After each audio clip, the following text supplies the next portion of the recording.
காட்டுக்கு வச்சுங்க. இந்த சர்ச்சுக்கு ஏதாவது நமக்கு தேவை.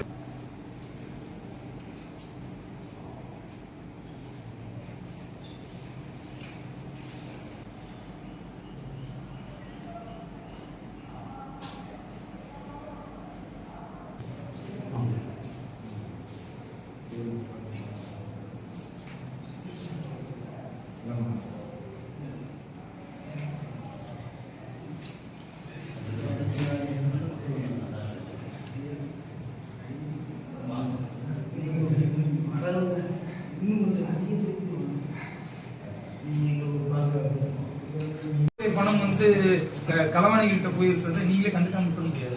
நீங்க கொடுங்க இமீடியட்டா. அதுவும் நடவடிக்கை எடுக்கலாம். நாங்க பேசுறோம். எப்படி உங்கள்கிட்ட பேசணுமோ சம்பந்தப்பட்டவர்கிட்ட கேட்டு யாரா திருட்டு பேர நீ நாங்க கேட்கணும்.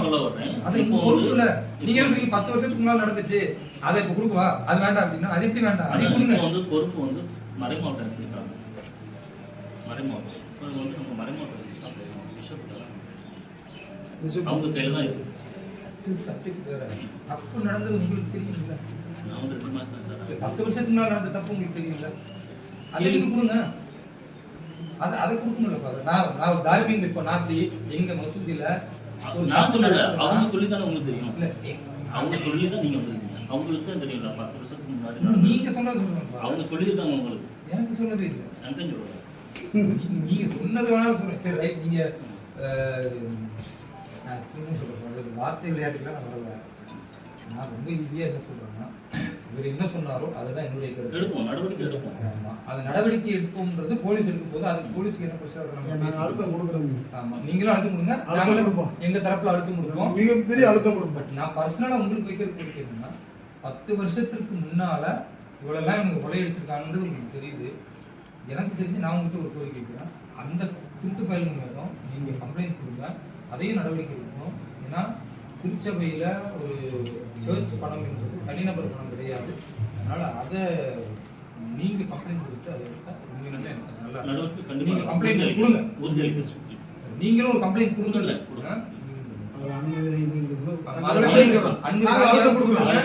மக்கள் பணம் ₹1 இருந்தாலும் புனிதமான பணம் அழுத்தம் கொடுக்குறோம்.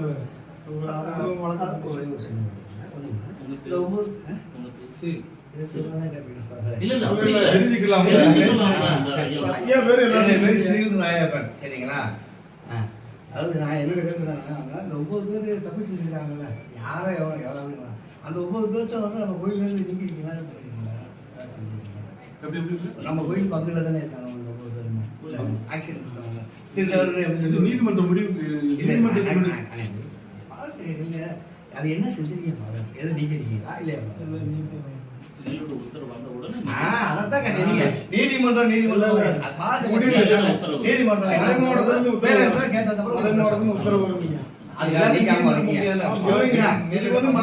உத்தரவு வருவீங்க.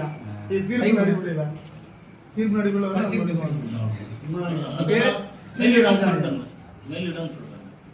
மறை மாவட்டத்துல உத்தரவு வந்ததுக்கு அப்புறம் அந்த குடும்பம் எத்தனை குடும்பம் இருக்கும்? 9 குடும்பம் மேல திருச்சபை நடவடிக்கை எடுக்கும். நீதிமன்றம் தீர்மானம் நிலுவையில் இருக்கு. இது ஒரு புகார் அளிக்கப்பட்டது. அந்த புகார் விசாரணையில இருக்குது. அந்த விசாரணையினுடைய தீர்ப்பு வரும் பொழுது அது முடிவாக தெரிய வரும். எல்லா விஷயத்துக்குமே எஃப்ஐஆர் போடுவாங்க, நீதிமன்றம் போடுவோம். அது சப்ஜெக்ட் தவறு நடந்துச்சு. தவறு நடந்தா கூறப்படுது. புகார் அளித்திருக்கிறாங்க. முன்னாடி இருந்த வளன் தவறுன்னு புகார் அளிச்சிருக்காங்க. அப்போ இதுல 2 விஷயம் இருக்கும். ஒண்ணு, வளவன் பாதர் இருக்கிறார் இல்லையா, அவர் தவறானவரா இருக்கணும். அல்லது அவர் குற்றம் சாட்டினார்ல அவங்க தவறானவர்களா இருக்கணும். 2 பேர்ல யாராவது ஒருத்தர் ஃப்ராட் இருக்கணும். இவங்க வந்து கவனம் குறைவாக இருந்தாலும் தவறு நடந்தது இல்லைங்க. நான் கேட்கறது இல்ல சார், இதையும் நான் சொல்ல கொஞ்சம் இருங்க சார். அதான் கொஞ்சம் நீங்க இதுல வந்து ஒரு பொறுப்பாளரா? நீங்க பொறுப்பாளர். உங்க பேரு? என் பேர் சேவியர் இருதயரார். தென்மண்டல ஒருங்கிணைப்பாளர் கிறிஸ்துவ சர்ச் சம்பந்தமான பொறுப்பாளர்னு உங்க பேரையும் நான் மீடியாவுக்கு சொல்லலாம். இருதயராஜ் சேவியர் இருதயராஜ். இவர் இந்த சர்ச் சம்பந்தமான பொறுப்பாளர் இல்லையா? இவர் இந்த இஷ்யூவா இருந்தாலும் இவரும் அதுல சம்பந்தப்பட்டு இல்ல அவர் பங்கு வந்து இந்த பங்கு அவர் பெரியார் இங்க கிடையாது. நாளைக்கு நீங்க தவறு நாங்க கிறிஸ்தவ மக்களுக்கு மதுரை வாடிப்பட்டி ஆரோக்கிய அன்னை திருத்தலத்தில் கிறிஸ்துவ மக்களுடைய புனிதங்களுக்காக செலவு செய்வதற்கு கொடுக்கக்கூடிய பணத்தை இங்கே இருக்கக்கூடிய ஒரு கும்பல் கொள்ளையடித்து 100 கோடி ரூபாய்களுக்கு மேலே அவர்கள் அதை சேர்த்து வைத்திருக்கிறார்கள் என்று இந்த தேவாலயத்தை சார்ந்த ஏற்கனவே பங்குத்தந்தையாக இருந்த திரு வளன் அவர்கள் காவல் நிலையத்தில் புகார் கொடுத்ததின் அடிப்படையில் 13/7/2025 எஃப்ஐஆர் பதிவு செய்யப்பட்டு ஒரு நபரை 45 நாட்களுக்கு பிறகு காவல்துறை கைது செய்திருக்கிறது.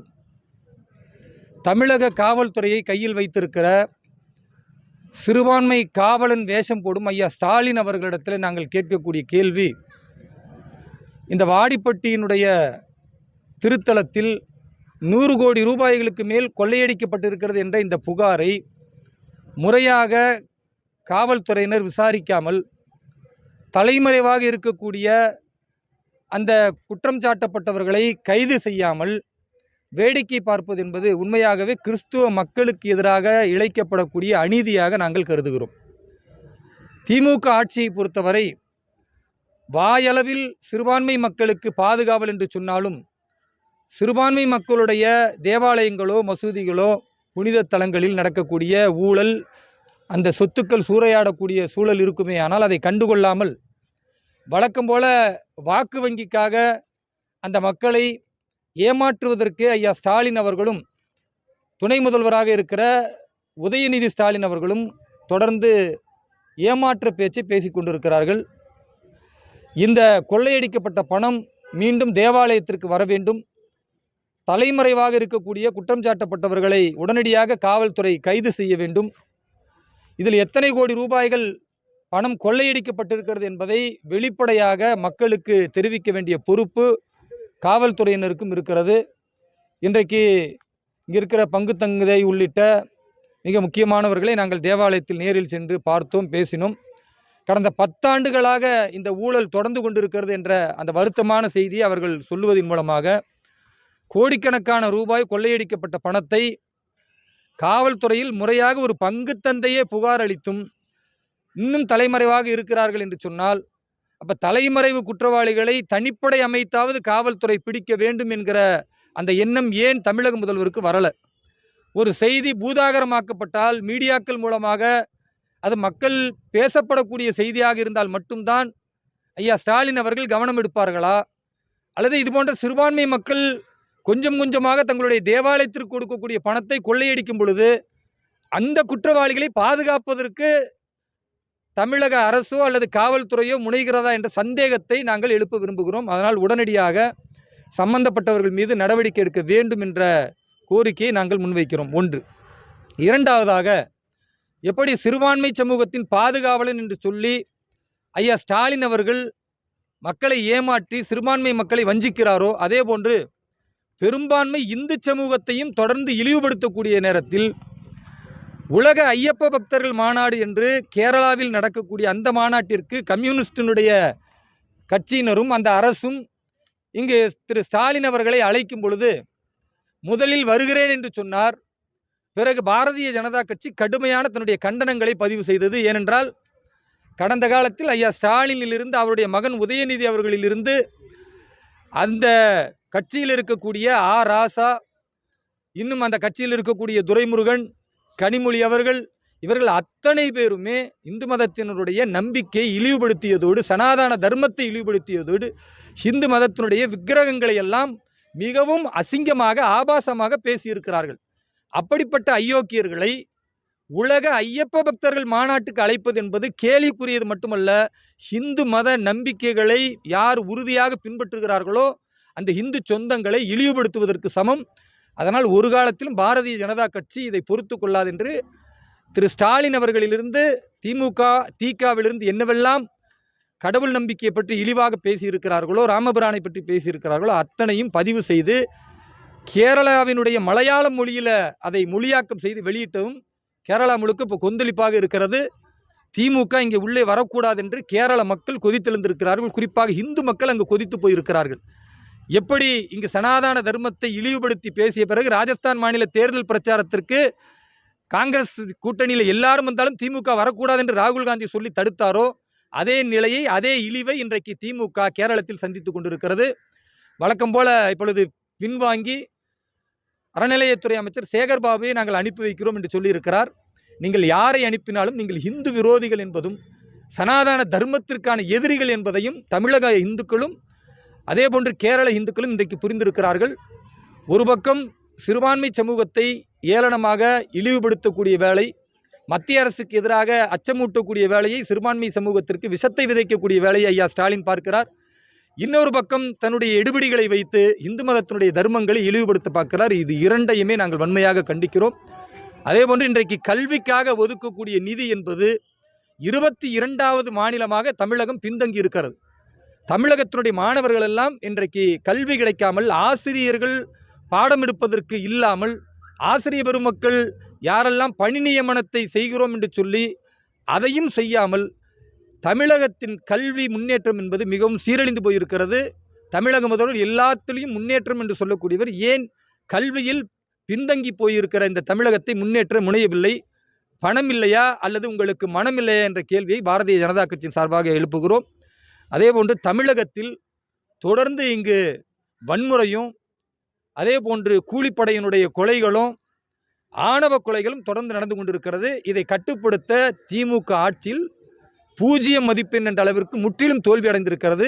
ஆணவ படுகொலைகளை தடுத்து நிறுத்துவதற்கு புதிய சட்டத்தை மத்திய அரசு கொண்டு வரும். அதில் ஒவ்வொரு மாநிலமும் கருத்து தெரிவிக்க வேண்டும் என்று பாரத பிரதமர் திரு நரேந்திர மோடி அவர்கள் சொன்ன பிறகும் கூட இன்றைய தேதி வரை தமிழகத்தினுடைய கருத்தை தெரிவிக்காமல் மறைமுகமாக சாதிய ஆணவ படுகொலைகளுக்கு ஒரு பக்கம் ஆதரவு தெரிவித்துக் கொண்டு இன்னொரு பக்கம் சாதியை ஒழிப்போம், சமூக நீதியை காப்போம் என்று ஐயா ஸ்டாலின் அவர்கள் பேசுவது பச்சோந்தித்தனம். இது தமிழக மக்களை ஏமாற்றுவது என்பதை வெளிப்படையாக நாங்கள் சொல்கிறோம். எங்களை பொறுத்தவரை சாதி, மதம், மொழி என்று எந்த பிரிவும் பார்க்காமல் பாரதிய ஜனதா கட்சி நிலைப்பாடு 140 கோடி மக்களும் பாரத தாயின் பிள்ளைகள் என்று நாங்கள் நம்புகிறோம். அதனால் பிரிவை பாசிசத்தை விதைக்கக்கூடிய திமுகவும் திகாவும் அதன் தலைவராக இருக்கக்கூடிய திரு ஸ்டாலின் அவர்களை 2026 தமிழகத்தை விரட்டி அடிப்பதற்கு தமிழக மக்கள் உறுதியாக முடிவெடுக்க வேண்டும் என்று நாங்கள் கோரிக்கை வைக்கின்றோம். நன்றி.